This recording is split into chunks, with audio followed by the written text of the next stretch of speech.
pour moi, l'articulation théorie-pratique est un souci majeur.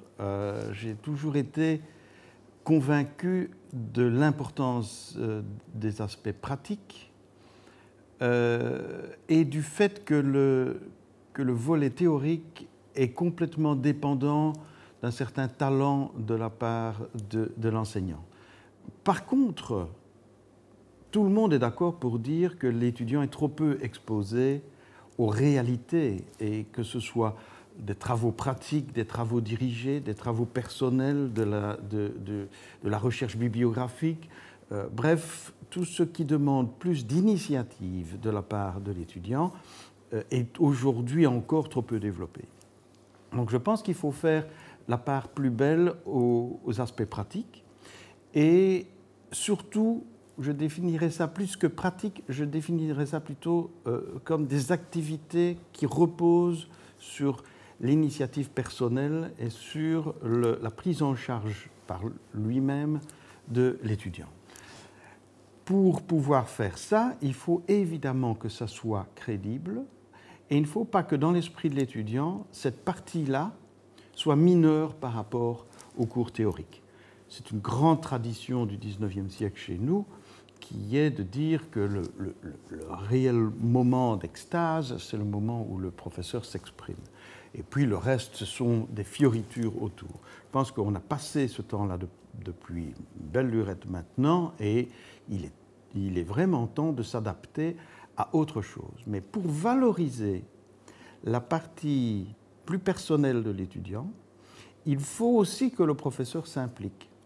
Donc il faut qu'on arrête de scinder en deux les activités, qui sont les activités nobles, théoriques, données par le professeur, et les activités subalternes, secondaires et accessoires, données par des assistants.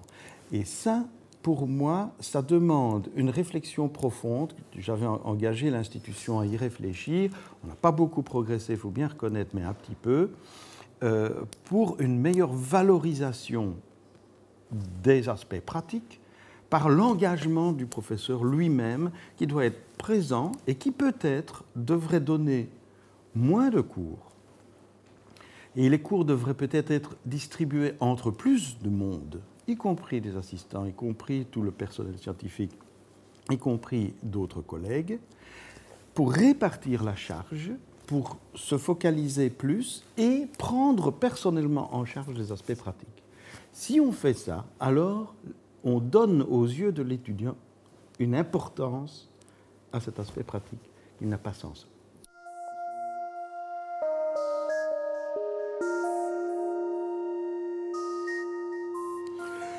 C'est difficile à imaginer. Pour moi, il n'y a jamais de situation où la théorie se suffit à elle-même. Je pense que c'est irréaliste.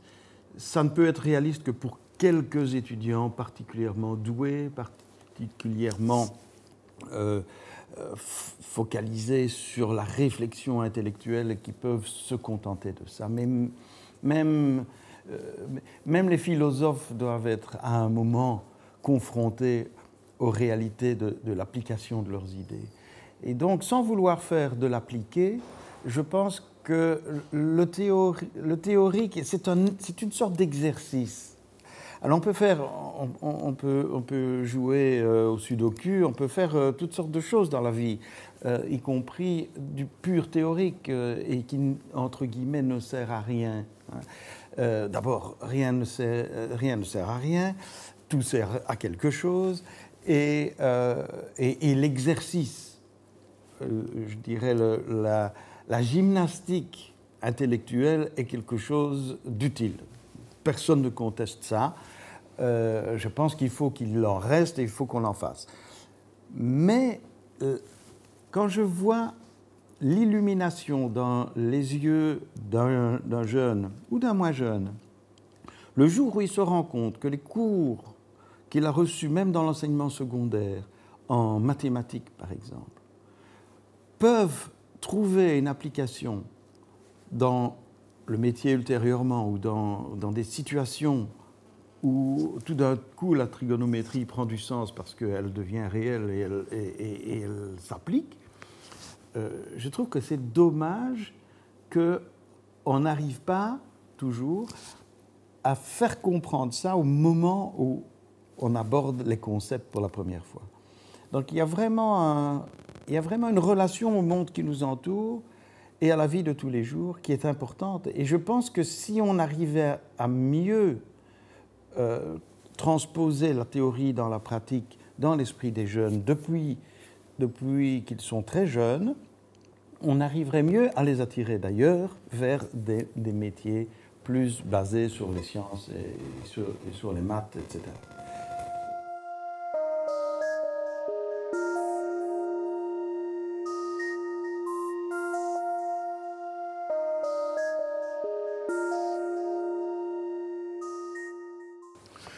Oui, mon propos, quand je dis qu'il faut augmenter les aspects pratiques et peut-être surtout, même plus encore que les augmenter, réellement les valoriser, leur donner de l'importance, leur faire comprendre l'importance, ça ne veut évidemment pas dire que ça doit remplacer l'enseignement théorique. Quand je rencontre des étudiants à qui j'ai donné cours en première candidature ou deuxième candidature, comme on disait à l'époque, il y a 20 ans, ça me fait toujours plaisir quand ils me disent qu'ils ont adoré mes cours, par exemple. Donc je me dis que j'ai fait quelque chose d'utile et de marquant à ce moment-là. Et j'ai essayé de le faire avec un côté théâtre et avec un côté représentation qui permet de soutenir l'attention plus longtemps. Ça les a marqués et c'est tant mieux. Mais je disais aussi, il y a une grande composante d'incertitude dans cette capacité. Tout le monde n'a pas naturellement la capacité de capter l'attention. Donc je crois qu'il faut qu'on ne se repose pas trop sur le théorique comme étant la matière universitaire par excellence, en oubliant le pratique ou en le négligeant ou en lui donnant trop peu de valeur. Un juste équilibre est absolument nécessaire. Il n'y a pas de pratique sans théorie et il n'y a pas de théorie sans pratique, à mon avis.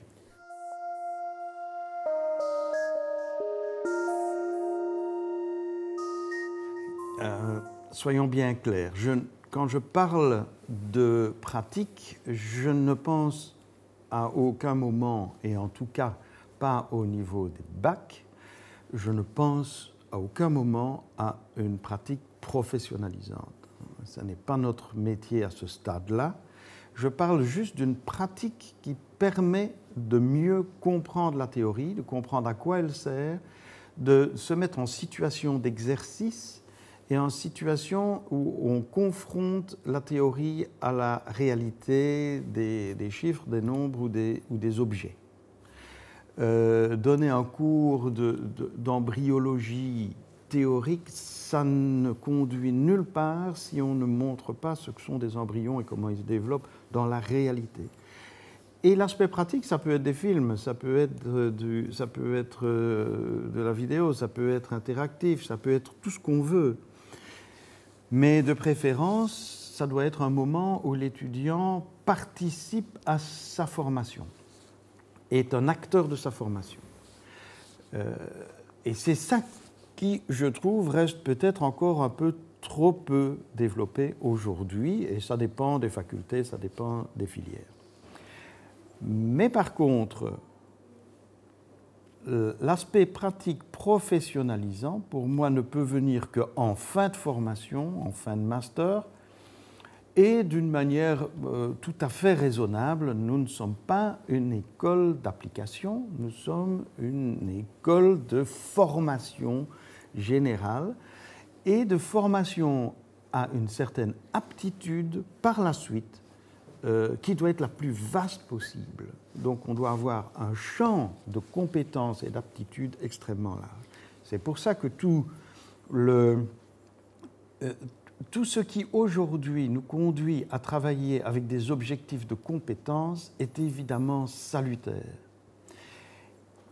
je voudrais en profiter pour enlever cette notion souvent péjorative des objectifs par compétence, parce que beaucoup de gens pensent que ça veut dire professionnaliser, donc avoir les compétences professionnelles. Pour moi, acquérir des compétences, ça ne veut pas dire nécessairement des compétences professionnelles, ça veut dire des compétences universelles, aussi larges que possible, que ce soit ce qu'on appelle les hard skills et les soft skills, tout ça se complète magnifiquement, mais on ne peut pas être simplement un puits de science sans savoir communiquer avec les autres, on doit pouvoir s'adapter aux circonstances. Et donc, je pense que si je devais caricaturer l'université, je dirais que c'est une école d'apprentissage aux aptitudes. Et je reste convaincu qu'il n'est pas indispensable, pour sortir de l'université, d'être capable d'exercer immédiatement un métier. Alors, je le dis souvent en plaisantant, je préfère qu'un étudiant qui fait des études de dentiste sache ce qu'il fait sur le plan extrêmement pratique et professionnel quand il sort. Il y a donc, bien sûr, même à l'université, des formations qui sont clairement professionnalisantes. Mais il y a aussi des formations qui sont plus larges, plus ouvertes, plus adaptables.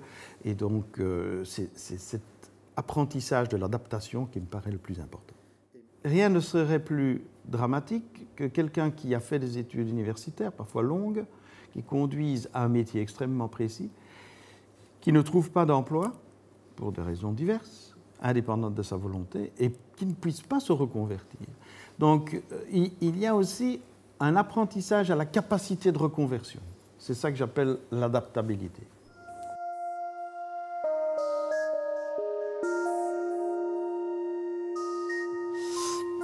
Je pense que c'est une belle formule, effectivement.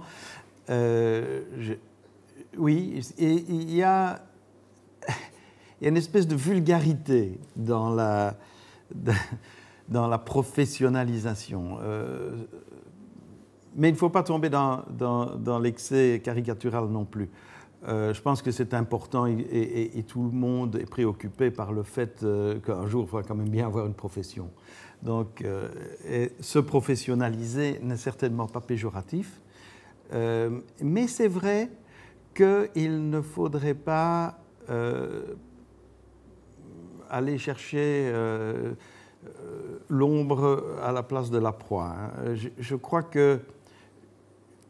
qu'on fait beaucoup de bien à nos étudiants quand on leur donne un ensemble de possibilités, tout un arsenal de possibilités. Et c'est impossible de leur apprendre tout, y compris leur profession, y compris la profession qu'ils n'auront peut-être pas, celle qu'ils auront peut-être, et celle qu'ils auront peut-être au pluriel, c'est infini. Donc c'est clair qu'on ne peut pas préparer tout le monde à tout. Par contre, on peut préparer tout le monde à être prêt à tout. Ce n'est pas la même chose.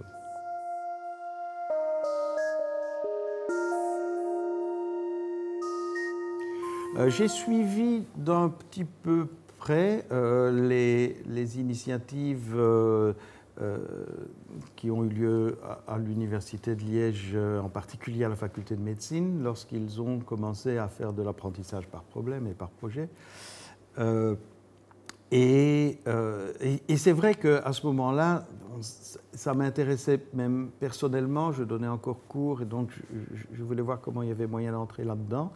Et je me suis rendu compte de l'intérêt de faire ça, parce que justement, c'est ce qui permet à l'étudiant de se prendre en main et d'être l'acteur de sa formation.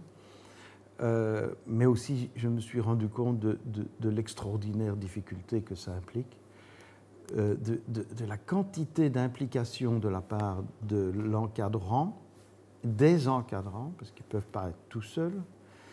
Et donc, c'est une vraie révolution parce que ça change le positionnement de l'étudiant, mais ça ne rend pas la tâche de l'enseignant plus facile, bien au contraire.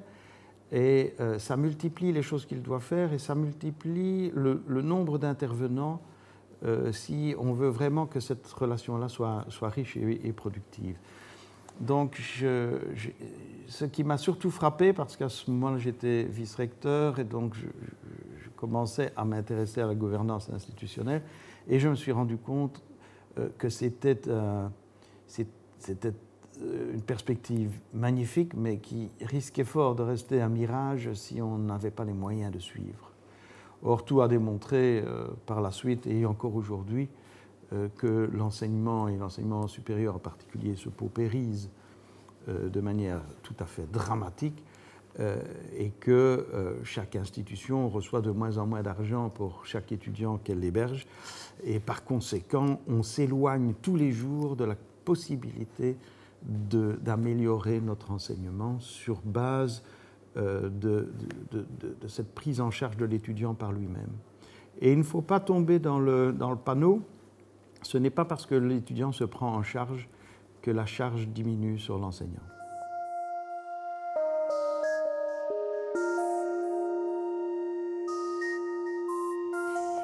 Eh bien, je vais vous avouer quelque chose. Je ne suis pas un grand producteur de théorie, moi.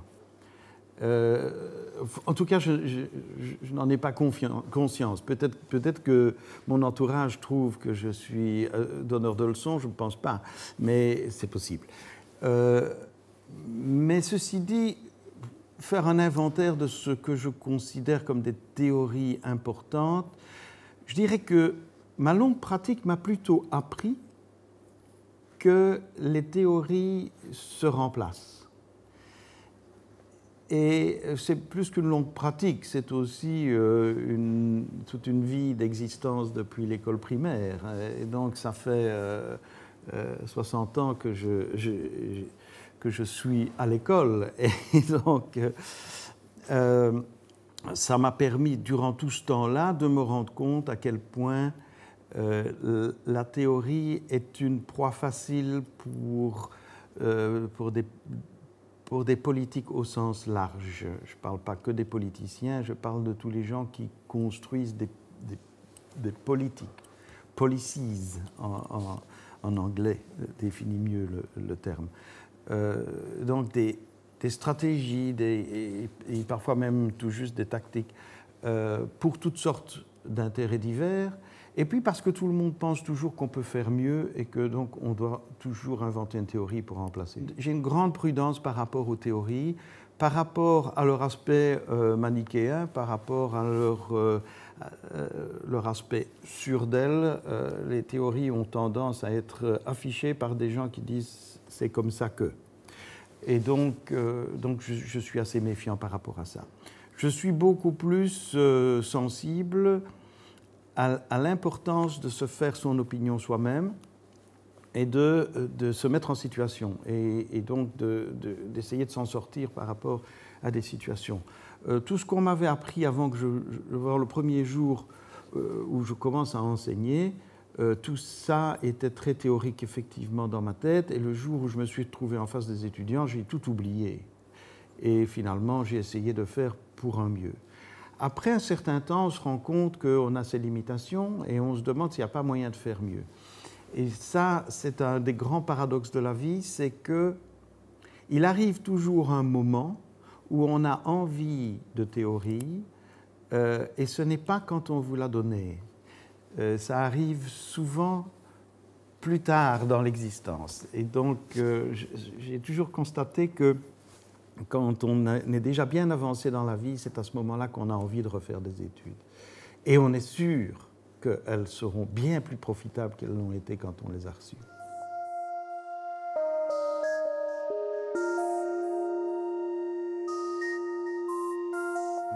Donc tout le monde sait que j'ai été un grand fervent de l'idée IFRES, que ce n'était pas facile à construire, mais en même temps, c'est aussi extrêmement riche pour les raisons que j'ai déjà dites, qui sont que c'est un lieu d'échange et de communication, et c'est pas une église, c'est pas un endroit où on vous dit comment vous devez penser et comment vous devez faire. Par conséquent, j'ai été, depuis le début, très insistant pour que tout le monde y passe. Et donc, ça a un peu choqué c'est ce côté un peu coercitif qui était de dire tous les enseignants doivent avoir constitué un portfolio à l'IFRES. C'était donc une manière aussi pour moi de soutenir et d'appuyer l'action de l'IFRES. Je pense qu'aujourd'hui, plus que jamais, ça va prendre une signification accrue, puisque aujourd'hui, avec le changement de paysage, nous entrons dans une ère où des conceptions fondamentales de ce que doit être l'enseignement vont se côtoyer de beaucoup plus près. Je pense que ces conceptions sont complémentaires. Je pense qu'il faut des gens qui aient des études professionnalisantes immédiatement et il faut, c'est pas qu'il faut des gens, il faut pour certaines personnes leur offrir cette possibilité-là, quand pour d'autres on peut les promener plus dans des champs théoriques. Brancher sur le pratique et pour finir brancher sur le professionnel. Mais il en faut pour tout le monde. Il faut qu'on se côtoie, il ne faut pas qu'on rivalise, il ne faut pas qu'on essaye de s'arracher des étudiants, ça n'a pas de sens. Et donc il faudra trouver un juste équilibre dans les pôles que l'on constitue aujourd'hui. Mais dans cet équilibre-là va se trouver la nécessité de préserver des types d'enseignements qui seront fondamentalement différents. C'est toute la difficulté de la création des pôles et c'est, je pense, aujourd'hui, sincèrement, le souci de tout le monde. J'ai eu l'occasion de discuter de plus en plus avec des responsables de hautes écoles et je me rends compte qu'ils sont aussi demandeurs de ne pas faire de leur école une université, même s'ils souhaitent que les diplômes soient relativement équivalents, etc. Mais je pense que j'ai toujours été un grand adepte de l'étiquetage approprié. Je pense que sur chaque diplôme doit porter une étiquette qui est extrêmement claire avec une appellation d'origine contrôlée. Et donc, que l'on ait un diplôme de haute école ou qu'on ait un diplôme d'université, chacun doit avoir son étiquette. Ce pourquoi je milite, c'est pour qu'il n'y ait pas du mépris de l'un par l'autre, parce que tout le monde est indispensable. Mais il ne faudra pas tout confondre non plus, et les approches pédagogiques vont nécessairement rester différentes, et on doit veiller à ça. Et on doit veiller à ça dans le respect de l'autre et dans le respect de la qualité de l'enseignement tel qu'il est donné à l'université ou dans les hautes écoles. C'est pour ça que j'étais adversaire de la fusion entre les universités et les hautes écoles et de faire du tout à l'université, parce que le risque à ce moment-là de tout mélanger était énorme. Or, je pense que la diversité des approches pédagogiques est une vraie richesse de notre société.